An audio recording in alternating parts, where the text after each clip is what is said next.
Eu quero andar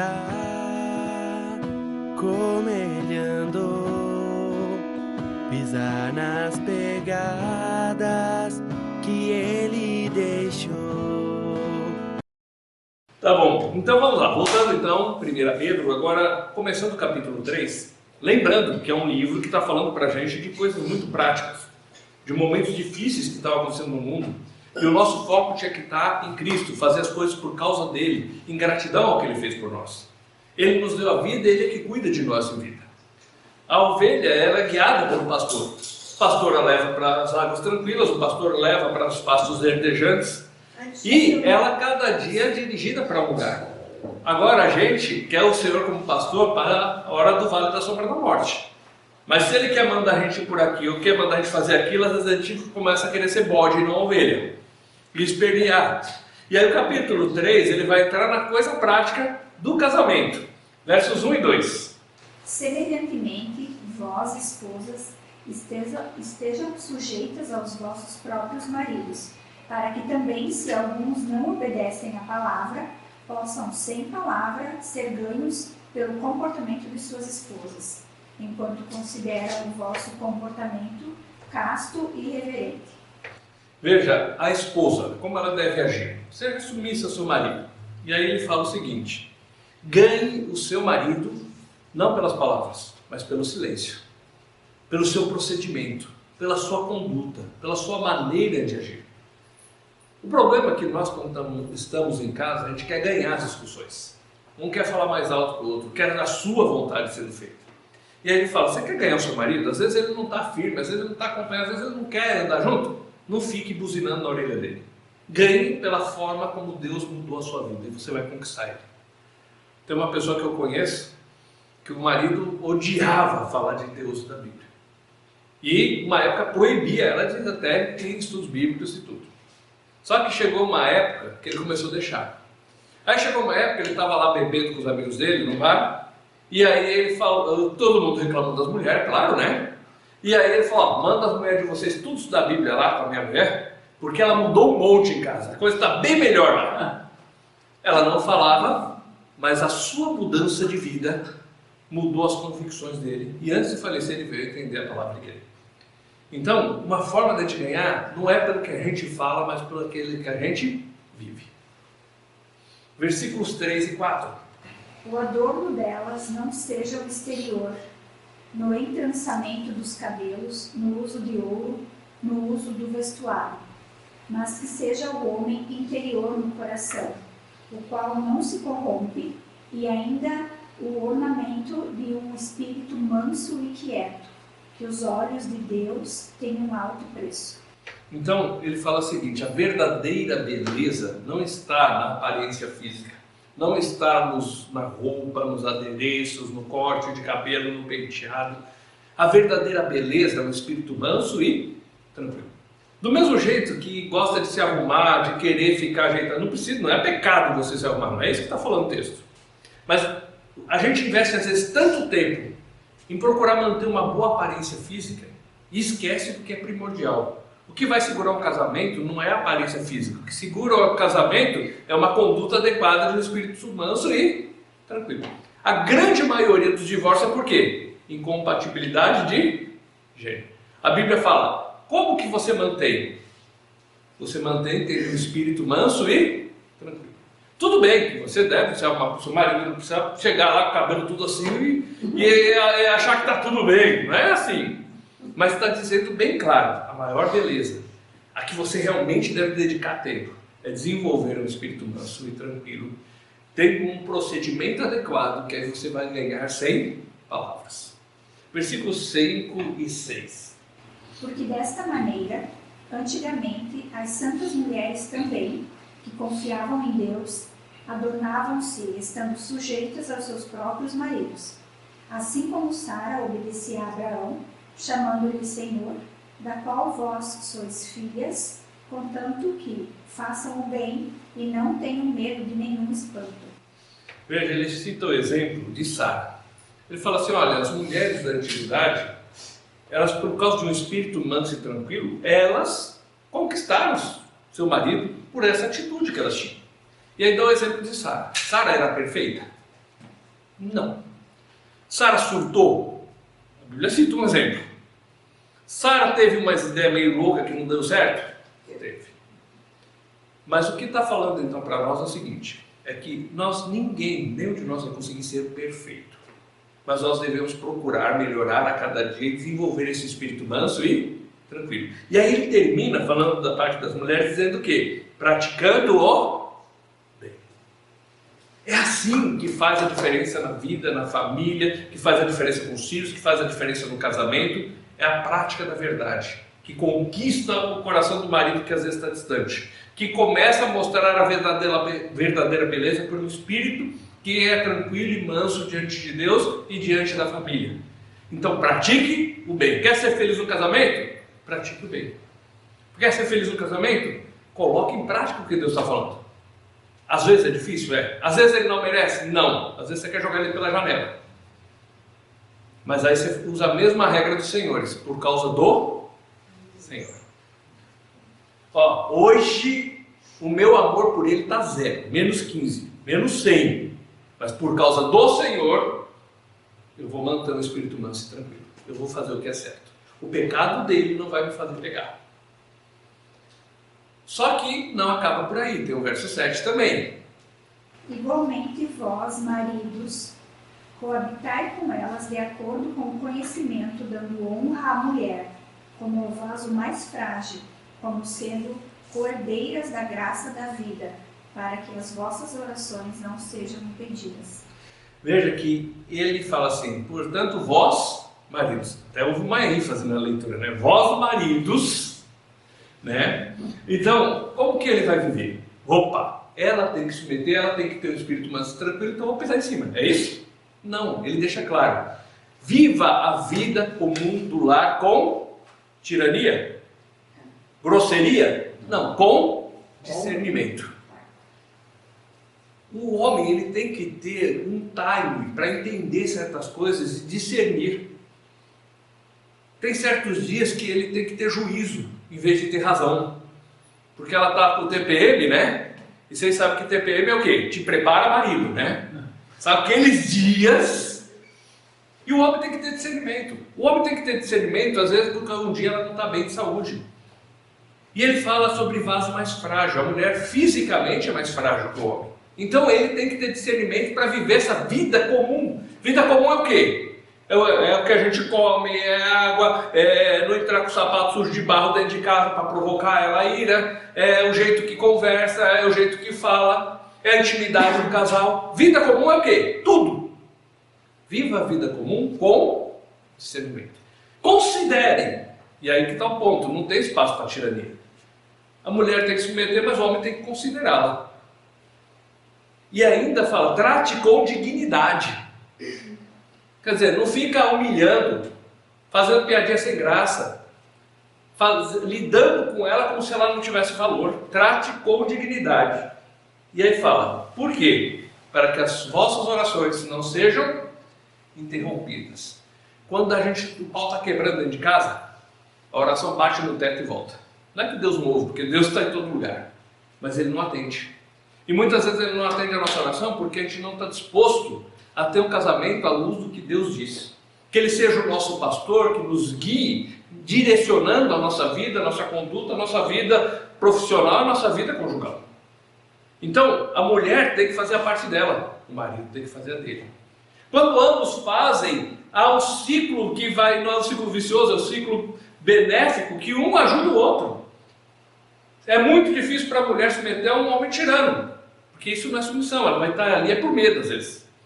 É muito difícil para um homem mostrar dignidade para uma mulher que está gritando com ele o tempo todo, não respeita ele.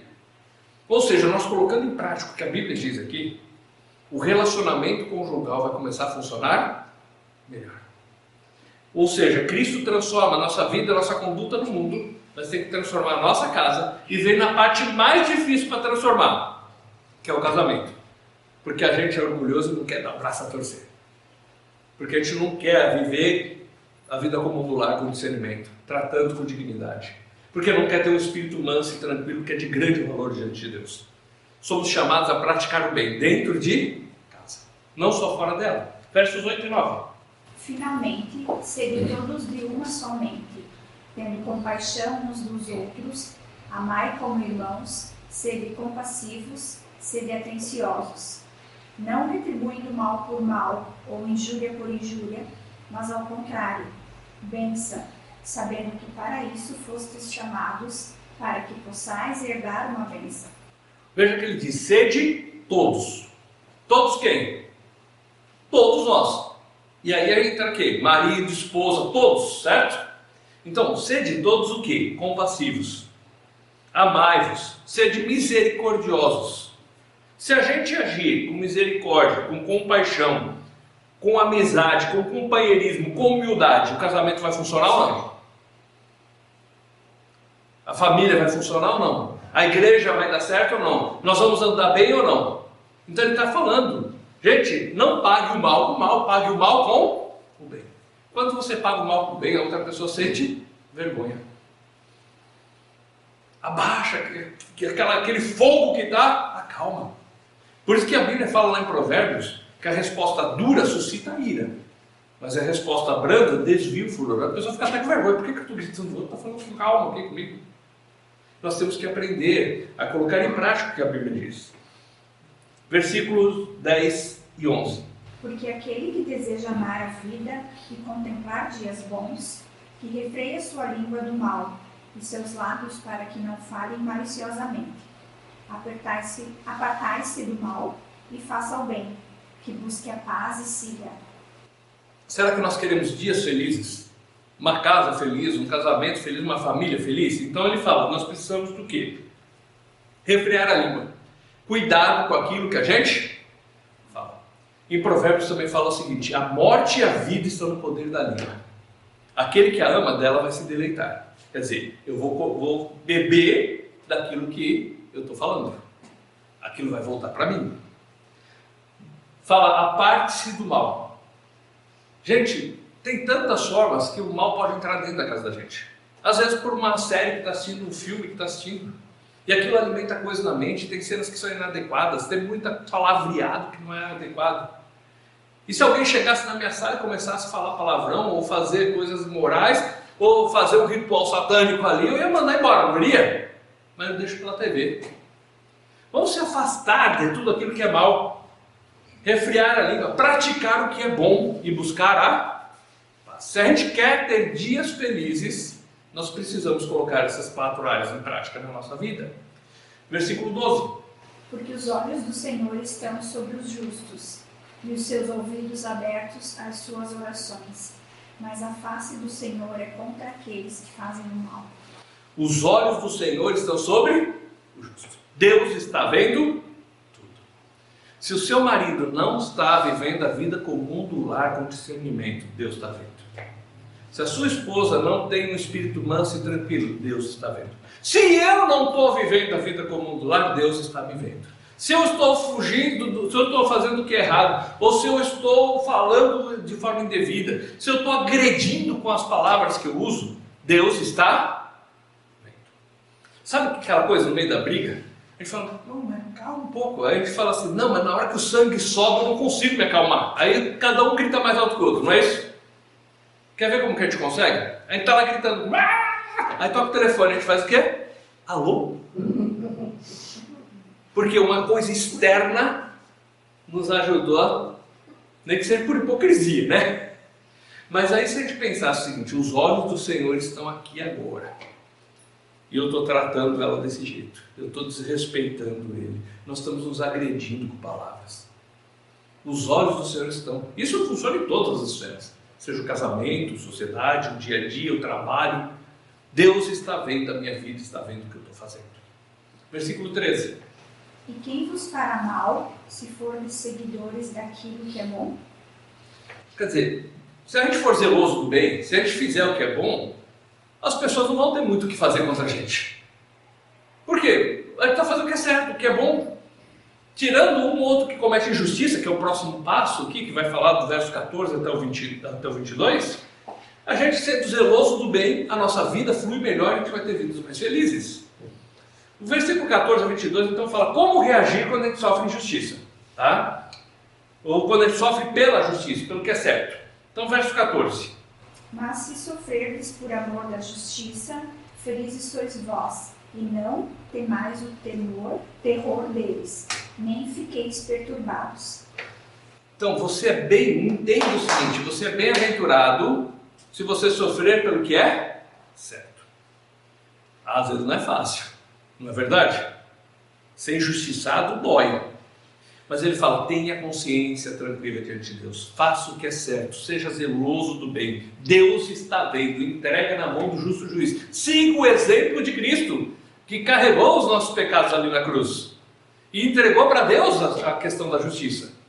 Então, às vezes, pelo correto a gente é atacado. Às vezes, pelo que a gente fala de certo da palavra, alguém vem contra nós. O que elas vão fazer? Ficar chorando? Não, eu sou feliz porque eu estou servindo o meu Deus e não pessoas. Versículos 15 e 16. Porém, santificai ao Senhor Deus em vossos corações, e estais sempre preparados para responder a cada homem que vos pedir a razão da esperança que há em vós, com mansidão e temor, tendo uma boa consciência para que, enquanto falam mal de vós, como de malfeitores, fiquem envergonhados por acusar falsamente a sua boa conversação em Cristo.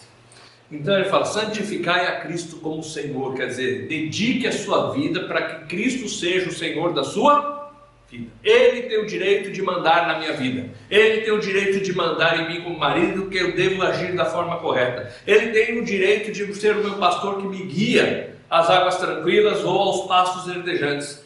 Ele tem direito, eu vou santificar, eu vou dedicar a Ele o meu coração, a minha vida, eu vou entregar isso a Ele.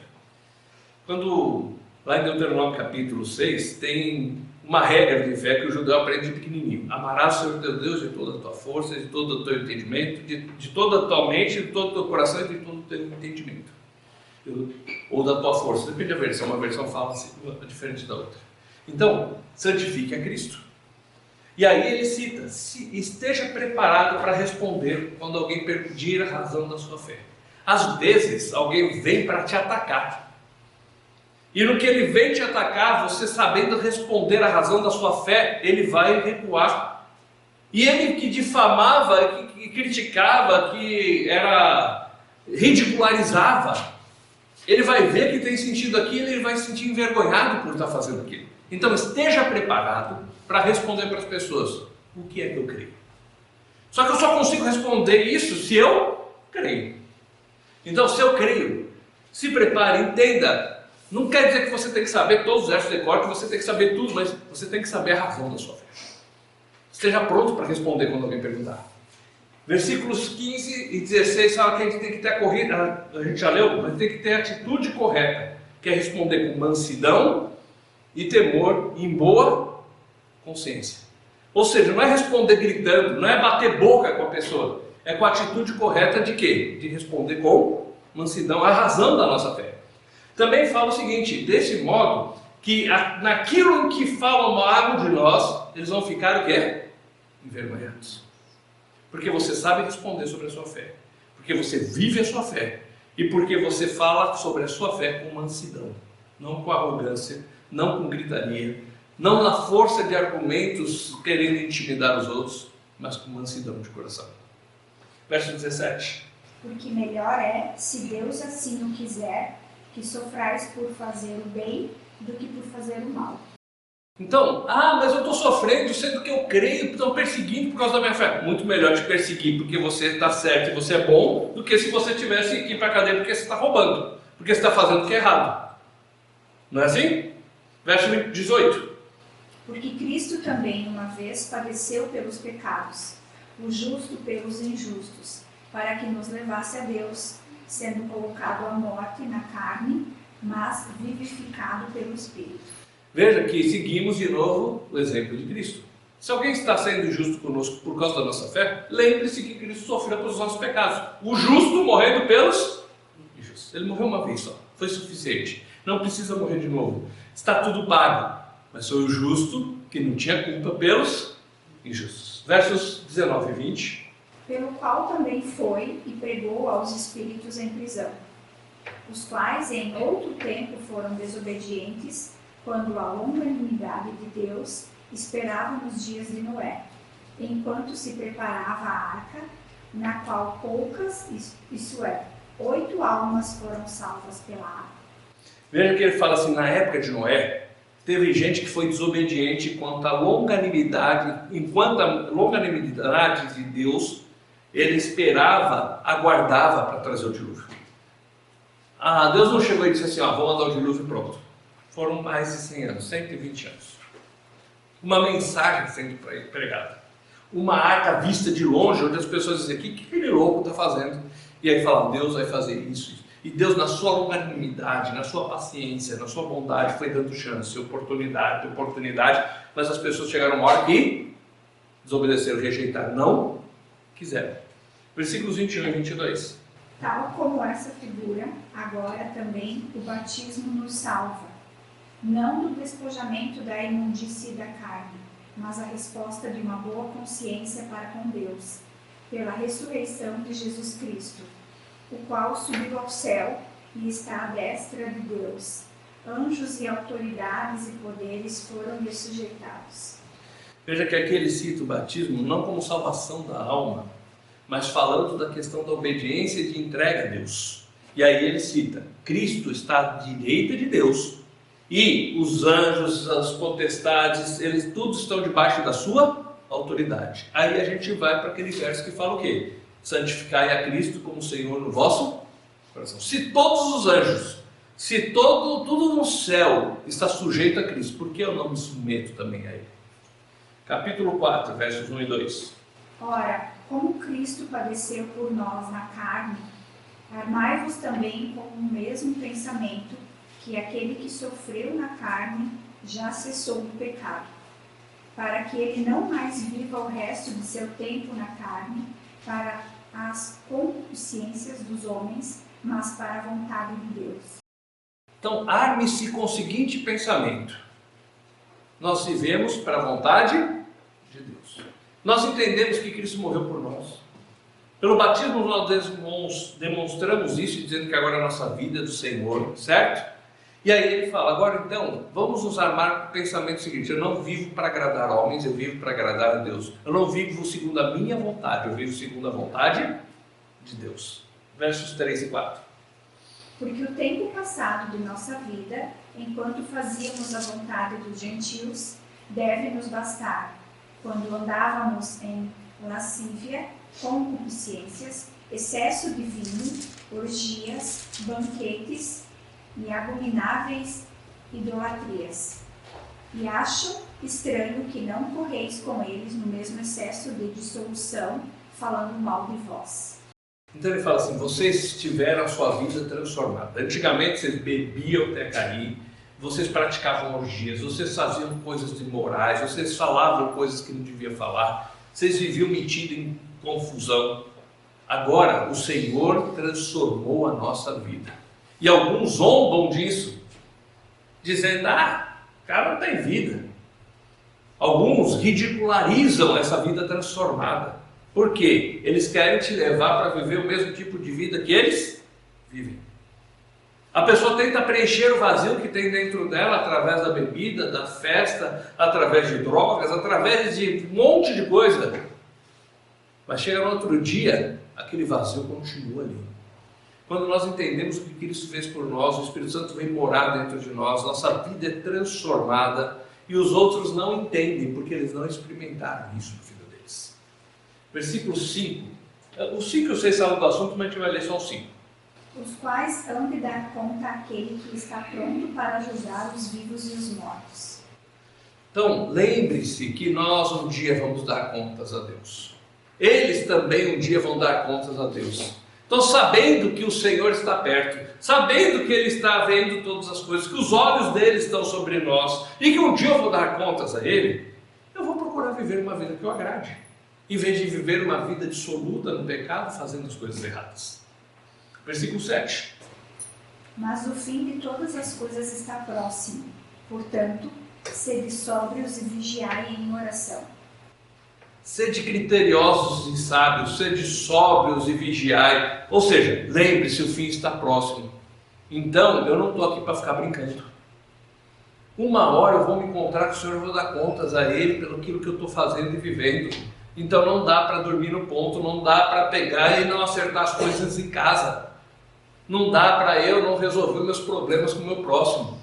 Eu tenho que lembrar, o Senhor está vindo, eu vou ser sóbrio, eu vou ser criterioso, eu vou ser sábio, eu vou ser prudente, o Senhor está chegando. Versículo 8. Mas, sobretudo, tende ardente caridade entre vós, porque a caridade cobrirá a multidão de pecados.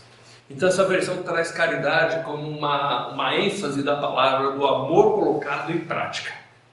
Tá? Então, ame as pessoas. E é interessante, o amor cobre uma multidão de pecados. Porque o amor, ele é compassivo. O amor é humilde. O amor, ele perdoa. Se nós realmente amamos o nosso próximo, nós vamos estender a mão em compaixão e amor. Vamos estender a mão em perdão. Se a gente realmente quer ver dias felizes, eu vou mudar minha maneira de falar, eu vou demonstrar amor, eu vou perdoar minha esposa porque ela gritou comigo ontem, eu vou perdoar o marido porque ele pegou e pisou com o pé cheio de lama, eu vou perdoar ele porque há 230 anos atrás ele falou desse jeito para mim. Vamos estender o amor, porque o amor de verdade, ele cobre uma multidão de pecados. Versículo 9. Sede hospitaleiros uns para com os outros, sem rancor. Então, seja hospitaleiro, mas não aquele hospitaleiro que fica, também tá louco, mas a gente vai incomodar. Não, de coração, amando o seu próximo. Versículo 10. Como cada um recebeu um dom, que ministre o mesmo um ao outro, como bons mordomos da multiforme graça de Deus. Veja, cada um de nós tem um dom que Deus nos deu. Nós vimos isso em Romanos, nós vimos um pouco em Coríntios e Efésios. Deus tem nos dado um dom. E aí fala o seguinte: use isso como um bom mordomo. Dispenseiro é mordomo. Ou seja, tudo que nós temos nesse mundo não é nosso. Nós somos simplesmente mordomos do que Deus colocou diante de nós. Olhe para sua esposa e pense assim: ela não é minha, ela é do Senhor. E se eu não cuidar bem dela, se eu não tratar bem, eu vou dar contas para o chefe. Porque ela pertence ao Senhor. Eu sou mordomo dos meus filhos, eu sou mordomo dos meus bens, eu sou mordomo do meu tempo. Então eu tenho que usar isso de uma forma adequada, porque eu estou aqui como um dispenseiro, como um mordomo da multiforme graça de Deus. A graça de Deus se apresenta a nós de muitas formas. Ela se manifestou salvadora, mas ela nos ajuda a renunciar ao pecado, como a gente viu lá em Tito 2. Ela nos ajuda a viver de uma forma adequada, ela nos ajuda a lembrar da eternidade, ela nos ajuda a servir a Deus de uma forma agradável. Então Deus tem nos dado dons, seja um bom dispenseiro daquilo que Deus tem nos dado. Versículo 11. Se alguém falar, que fale segundo os oráculos de Deus. Se alguém ministrar, deixe-o fazê-lo segundo a habilidade que Deus dá, para que em tudo Deus seja glorificado através de Jesus Cristo, a quem pertencem o louvor e o domínio para sempre, sempre. Amém. Então, se alguém vai falar alguma coisa, tenha um temor diante de Deus. Fale de acordo com o oráculo, quer dizer, a voz de Deus, a mensagem de Deus. Tem muita gente por aí pregando coisa, dizendo que Deus disse e Deus não disse. Tem muita gente dizendo que Deus me revelou tal coisa e não revelou coisa nenhuma, porque ele tem um ponto no ouvido. E pior que é verdade. Tem muita gente lendo o jeito das pessoas na plateia e dizendo Deus me revelou, e você está vendo claramente que não é Deus que revelou. Até eu que não sou tão inteligente posso ver umas coisas acontecendo ali. E você pode dizer Deus revelou, e eu como que você sabe? É só você fez uma leitura. Tem muita gente dizendo que Deus disse certas coisas que não está na Bíblia. Então, vamos fazer o seguinte: se alguém falar, fale de acordo com o que Deus diz. O que realmente rege a nossa fé, as nossas convicções é a palavra de Deus. Nós seguimos a palavra de Deus e não as pessoas que dizem que falam ela. E aí ele fala, para quê? Para que Deus seja glorificado. Esse daqui é um termômetro. Como a gente sabe se alguém está falando de Deus ou não? Está trazendo glória para a pessoa ou para Deus? Está trazendo glória para uma instituição ou para Deus? Então, como que eu sei que alguém está falando de Deus? Eu confiro na Bíblia, vejo se é assim. Lá em Atos 17 fala que os berianos eram mais nobres que os de Tessalônica, porque eles confirmavam na Bíblia para ver se era daquele jeito. E aí eu vejo, quem que está sendo glorificado no meio disso tudo? É o Senhor ou é algum homem? Versículo 12. Amados, não estranheis a ardente prova que vem a vós para vos testar, como se coisa estranha vos acontecesse. Ele fala assim, amados, começa dizendo, lembre-se que você é amado de Deus. Por que ele começa bem forte assim? Porque ele vai falar da provação. Ele fala, vai vir ter um fogo ardente surgindo no meio de vocês, e você pode estranhar achando que alguma coisa extraordinária está acontecendo. Não é. É uma perseguição que vem e a nossa fé é provada no meio dessa perseguição. Mas não se esqueça, mesmo na hora da provação, você é amado de Deus. Deus nos ama. Mesmo que seja difícil, mesmo que estamos passando por problemas, Deus nos ama. Verso 13.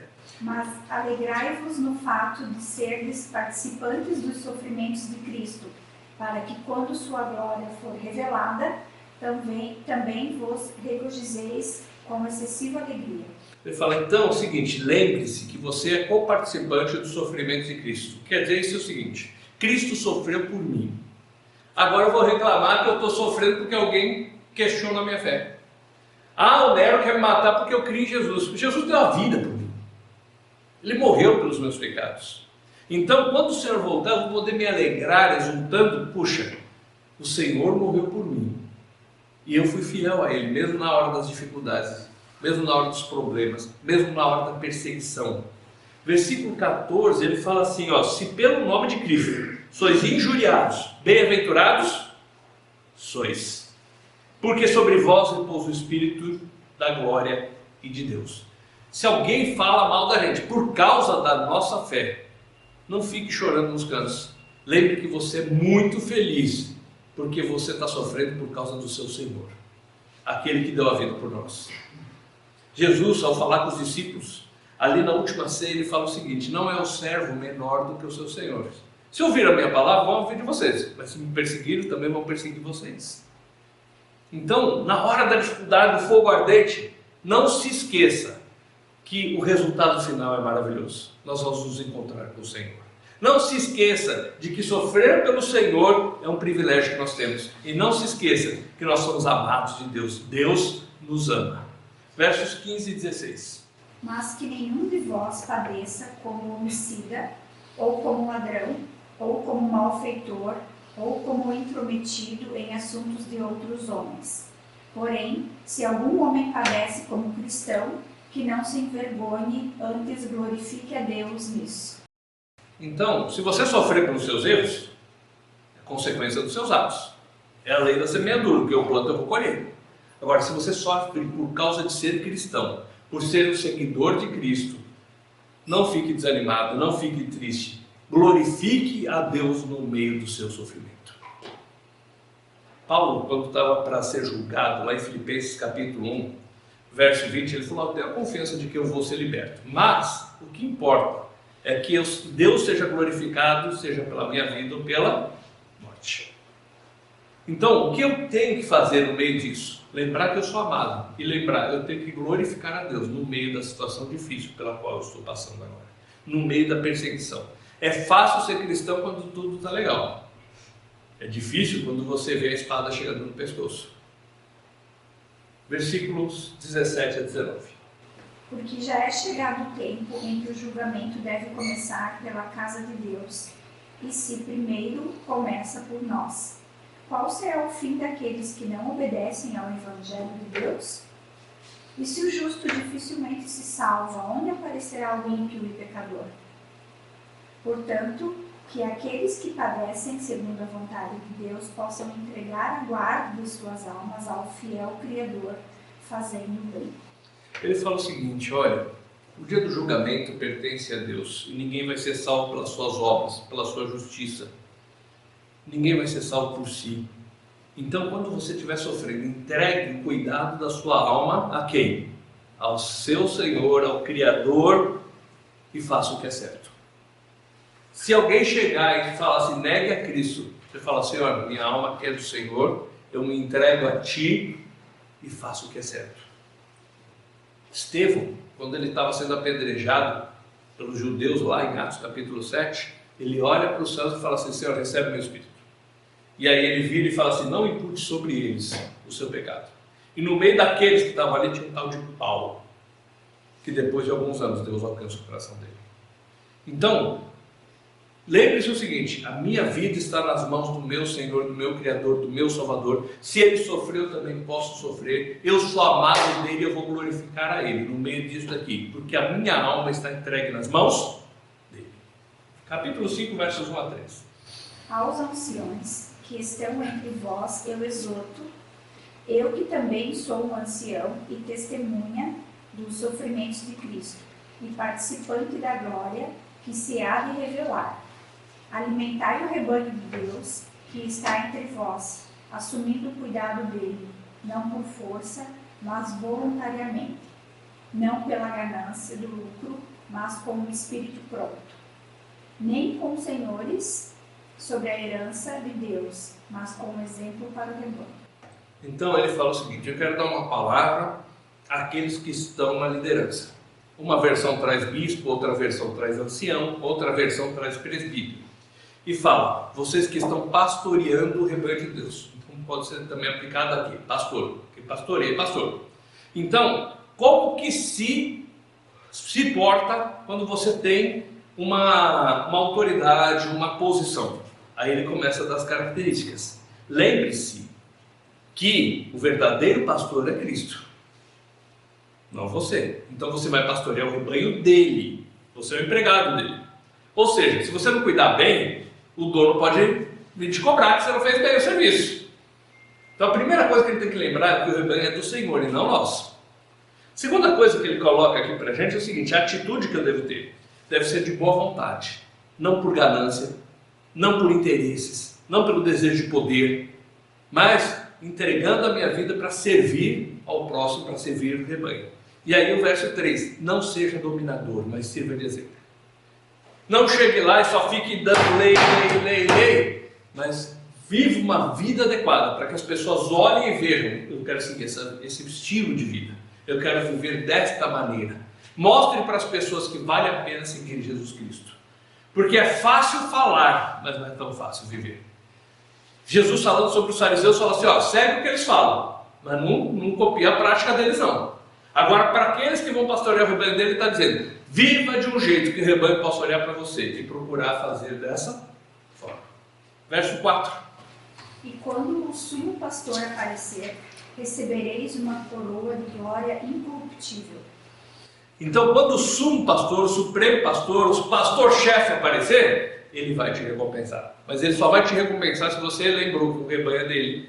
Se você agiu com um espírito manso, não por ganância, não por interesse, não por poder, servindo de exemplo em vez de ser dominador.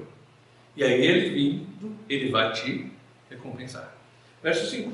Semelhantemente, vós jovens, submetei-vos aos anciões, e sede todos sujeitos uns aos outros, e revesti-vos de humildade, porque Deus resiste aos soberbos, e dá graça aos humildes. Então ele fala assim: jovens, respeite os mais velhos, e todos vistam-se de humildade. Aí ele fala: por quê? Porque Deus resiste o soberbo, o orgulhoso, mas dá graça para o humilde. Quando nós temos uma atitude arrogante, quando nós nos sentimos superior aos outros, seja pelo que temos, pelo conhecimento que adquirimos, pela posição, não importa. Deus resiste àquele que é soberbo. Deus fala: esse daqui eu não vou poder abençoar. E às vezes a bênção aqui não está ligada a material, está ligada às vezes à paz no coração, a resolver o problema dentro do lar. Mas enquanto eu sou orgulhoso, eu não vejo Deus atuando na minha vida. Eu não vejo Deus atuando no meu problema. Eu não vejo Deus fazendo a diferença. Mas aquele que é humilde, que fala: Senhor, eu estou aqui, eu preciso do Senhor. Senhor, eu sou um podre, eu preciso mudar, eu preciso ser o melhor marido, a mulher, eu preciso ser uma melhor esposa, eu preciso mudar minha conduta, eu tenho que ser mais santo, mais dedicado a Ti. Aí ele alcança a graça de Deus e Deus o ajuda nas suas dificuldades. Então, Deus resiste o soberbo, mas dá graça aos humildes. Verso 6. Humilhai-vos, pois, debaixo da potente mão de Deus, para que Ele vos exalte no tempo certo. Lembre-se que Deus é o Todo-Poderoso. Lembre que a mão dele é poderosa. Então, se humilhe diante dela. E na hora certa, ele vai te exaltar. Na hora certa, ele vai resolver o seu problema. Na hora certa, ele vai dar solução. Não, você não precisa ver, porque se a gente é humilde, eu não preciso ver o resultado. Eu preciso ver o resultado quando eu sou orgulhoso. Deus, faz justiça ao teu servo. Eu quero ver essa pessoa na lama, porque olha o que ele fez comigo. Isso é o quê? Humildade ou orgulho? Então, vamos nos humilhar diante da poderosa mão de Deus e na hora certa, na ocasião oportuna, não na que eu quero, não na que eu digo, não na que eu determino, na hora dele, ele vai resolver, ele vai exaltar, ele vai dar solução. Versículo 7. Lançando sobre ele todo o vosso cuidado, porque ele cuida de vós. Então lance sobre Deus toda a vossa ansiedade, os vossos problemas, as vossas ansiedades. Por quê? Porque ele vai cuidar, certo? Ele vai cuidar ou não? Sim. Mas o texto está dizendo assim, porque ele já tem cuidado de vós. Não é que ele vai, ele já tem. E eu estou lá desesperado, e ele já está cuidando.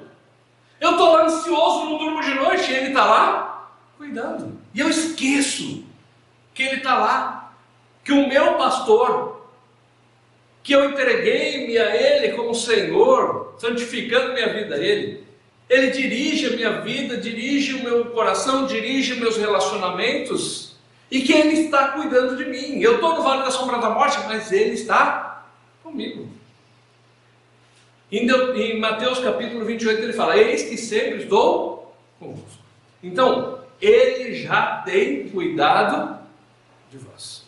Naum capítulo 1, verso 3, é um versículo grande. Mas no meio do verso diz assim, Deus tem o seu caminho na tormenta e na tempestade. Onde não existem caminhos, onde não vemos solução, o Senhor tem o seu caminho. Ele já tem o caminho. Então vamos lançar sobre ele nossa ansiedade, nossos problemas, nossas situações difíceis, porque ele está cuidando de nós. Verso 8 e 9. Sede sóbrios, sede vigilantes, porque o vosso adversário, o diabo, anda em derredor, como um leão que ruge, buscando a quem possa devorar, ao qual resisti firmes na fé, sabendo que as mesmas aflições se cumprem entre os vossos irmãos no mundo. Ele fala, olha, não é só você que está sofrendo. Fique firme, seja sóbrio, seja constante, seja vigilante, para que o diabo não te pegue e abocanhe. Porque ele está ao redor, ele quer destruir tua vida, ele quer destruir teu casamento. E ele usa muitas vezes da ansiedade. Ele usa muitas vezes quando a nossa mente está divagando pelos nossos problemas e as nossas preocupações, e nesses momentos ele se aproveita da nossa fragilidade. Pode ver aqueles filmes de natureza que a gente vê? O leão pega sempre qual? O mais forte ou o mais fraco? Mais fraco. Então ele está falando, fique forte, fique firme. O diabo quer destruir tua vida, mas o Senhor não quer deixar. Resista como? Como que você vai resistir? Confiando em Deus. Pela fé. Resistindo firme na fé. Lembre-se que outro sofre, não é só você. Versículo 10. Mas que o Deus de toda graça, que nos chamou para sua eterna glória por Cristo Jesus, depois de ter sofrido um pouco, vos aperfeiçoe, confirme, fortifique e estabeleça. Então, o Deus de toda graça, o que ele faz? Aperfeiçoe, fortifique, firme, fundamente a sua vida. Ou seja, coloque a sua vida nas mãos de Deus, porque Ele tem cuidado de você.